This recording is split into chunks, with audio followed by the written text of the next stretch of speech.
नमस्कार भावांनो, या ताईला आणि या दादाला तुम्ही ओळखत असाल.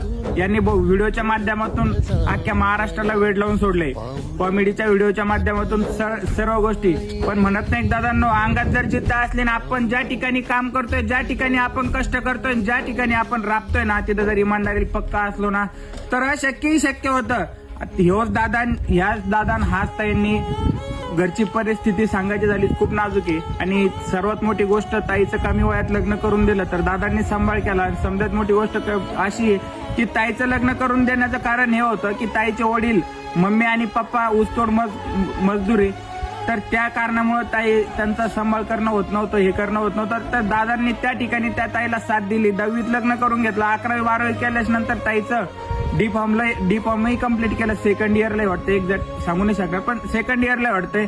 पण दादांनो, व्हिडिओच्या माध्यमातून सांगायचं एवढंच आहे की तुम्ही जर गोरगरिबाची पोरगी करा, कोणतीही पोरगी करा, कशीही करा, तर दादांनो तिला फक्त आपल्या स्वतःच्या माय बहिणीवानी जीव लावा. कारण की हाच त्या गोकुळ दादान करून दाखवलं. हीच गोरगरिबाची लेकरू, हेच घरात आणलं. ह्याच पोरीचा सपोर्ट घेऊन सगळ्या गोष्टी करून ह्याच पोरीच्या माध्यमातून त्यानेही त्याचं नाव वरती नेलं.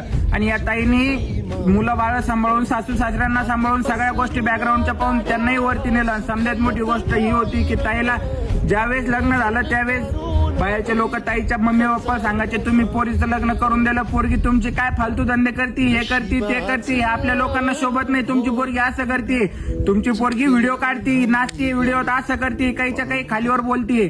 पण दादांनो, त्या ताईनं सांगितलं होतं की माझा नवरा माझ्या पाठीशी आहे. म्हणजे त्या ताई बोलतात, ताईचं म्हणणं असं होतं, हाच गोकुळ माझ्या पाठीशी, हाच गोकुळ मला वरती नेऊन घालणार, एक दिवस माझं नाव टॉपला नेणार.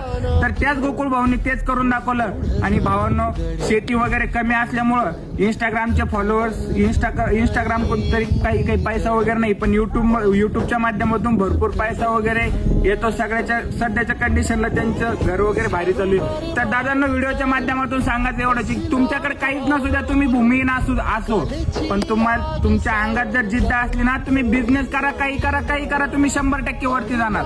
फक्त एवढी गोष्ट ध्यानात ठेवा दादांनो, नका या पोरी पायी हे करू, पोरी पायी हातात आपला जीव देणं, हे करणं, ते करणं, नका या गोष्टी करू. कारण की स्वतःच्या मायबापाचे स्वप्न पूर्ण करा. तीच माय तोच बाबा आपल्याला लहानपणापासून आतापर्यंत आताच्या फोडासारखं जपते. तुम्ही त्या गोष्टीची जाणीव ठेवत जा. भावा म्हणजे गोकुळ दादा आणि सोनालताई, तुमच्याबद्दल सांगायला म्हणलं भरपूर आहे, पण मी तुमच्या दोघांबद्दल मला खूप गर्व वाटतोय की मी भगवान बाबा चरणी मी तुमच्यासाठी एकच प्रार्थना करेल, तुम्ही आता जिथपर्यंत आहे तिथून खूप पुढे जा आणि खूप मोठे हो दादांनो. धन्यवाद.